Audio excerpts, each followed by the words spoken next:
Okay, we're here. Let's talk about the day. Okay, so we're at July 3rd, the day it happened. Okay, so I'm going to do my best to recount it. To be thorough, but not like so verbose. We're going to see what we can get to. These videos can last 10 minutes, so we'll see what we can get to. We'll see if it needs to be two parts or not. I'm gonna try to be humorous yet factual, so we'll see. Okay, so July 3rd, I woke up that day, humorous right off the bat. Actually had Ringo's being super chaotic today. So I actually had a lunch date that day. It was one of like the worst lunch dates I'd had in a long time, but just fun fact, like it was awful. Gosh, so bad. But I just remember like walking around the mall after the date, just like blowing off steam because I was just so mad. But I just remember not even feeling good then. That's why I wanted to bring it up. Just headachy, not feeling good.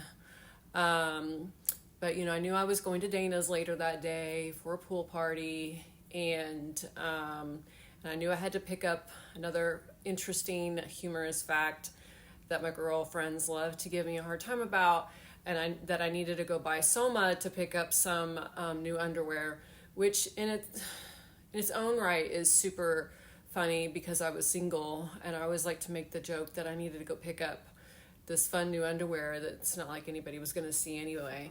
But so I was already headachy, not feeling good, had a bad lunch date, but was on my way to Dana's.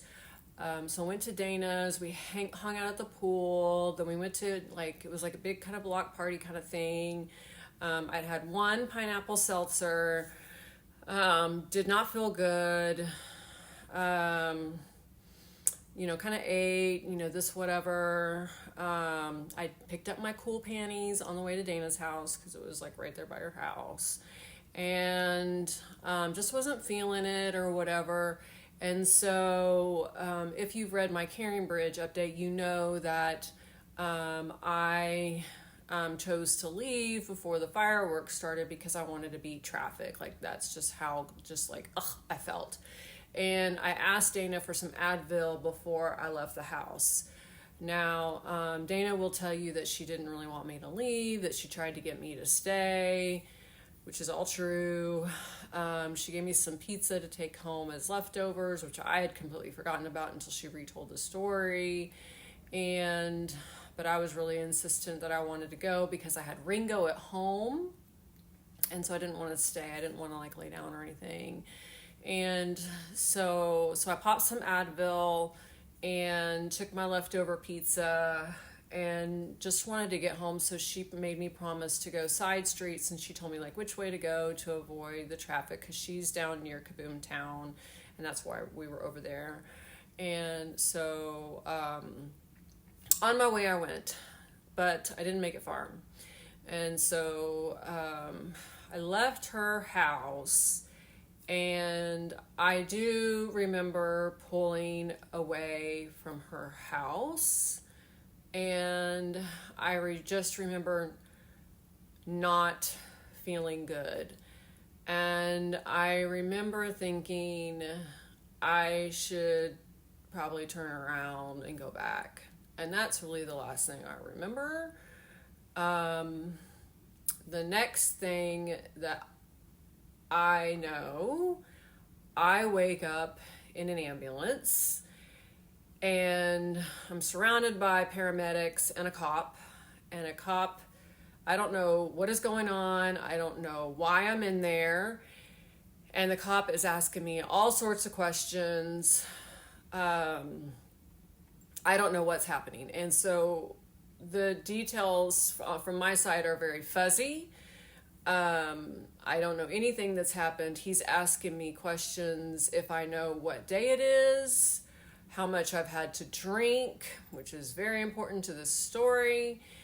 And I know what day it is, But he asks me who the president is, and I don't know. I'll tell you that right now. I didn't know who the president was. I knew what day it was. I told him I'd had one pineapple seltzer, and he asked me what brand, and I was like, I don't know, you'd have to ask Dana. And so I was sassy. And he said, you need to call someone to meet you at the hospital. I had my phone with me, so they must have gotten my phone out of the car when they pried me out of the car. And so I remember they held the phone up to my face to unlock it, and I was able to pull up Dana's phone, and they called Dana, and they said, your friend has been in an accident. You need to come to Texas Health. I don't remember the whole conversation. You'd have to ask Dana. And she was like, okay. And then they got off the phone, and Dana called back, and she said, why are you taking her to Texas Health? Because it was far away from the accident. And they said that's because that's where there's a level 4 trauma hospital. And that's when they knew that it was serious. And at that point, Dana started freaking out, and Krista was calming her down and saying, hey, it's fine. Let's just get there and see what the deal is. But at this point, they had no idea that I had driven through a house. They thought that I was involved in like a drunk driving accident. Like they thought that somebody had hit me. They had no idea. But what's interesting and also funny is that, they started towing away my car after the girls left to come see me. Brad drove, because obviously the girls weren't really in any condition to drive emotionally. And the guys that were still at Dana's house saw my car go by, but they didn't know it was my car. And they even stopped to talk to the tow truck driver. It was insanity. It was crazy. So the cop is talking to Dana, and he starts interrogating Dana on the phone because they think that I am drunk. And, I have driven my car through this person's house. It is halfway through the house. There were people inside the house. Nobody was hurt except for me. It was a full-on police investigation. I was being interrogated by the police. Krista and Dana were being interrogated by the police. The police flat out told Dana, as soon as you get to the hospital, we're going to need to talk to you. So as soon as they get to the hospital, they split us all up. Well, of course, I was in the hospital room. They told me that it took them a while for them to be able to see me. So they get split up and they get interrogated. Body cams are on. It is a full-on investigation. I had no idea. They still didn't know what was going on. Apparently, they didn't find out what had happened to me until a nurse told them. They're like, you still don't know what happened? Your friend drove through a house. And they were stunned. They had no idea. They were being interrogated by the police thinking, because I had driven through a house, and they all assumed that I was drunk. And they had no idea until a nurse told them. Until the CT scan came back. So they got, Krista and Dana got rushed out to the waiting room, and I can't remember why. They told me, but I can't remember. And at that exact same time, the doctor came in with my CT scan results. And this I remember.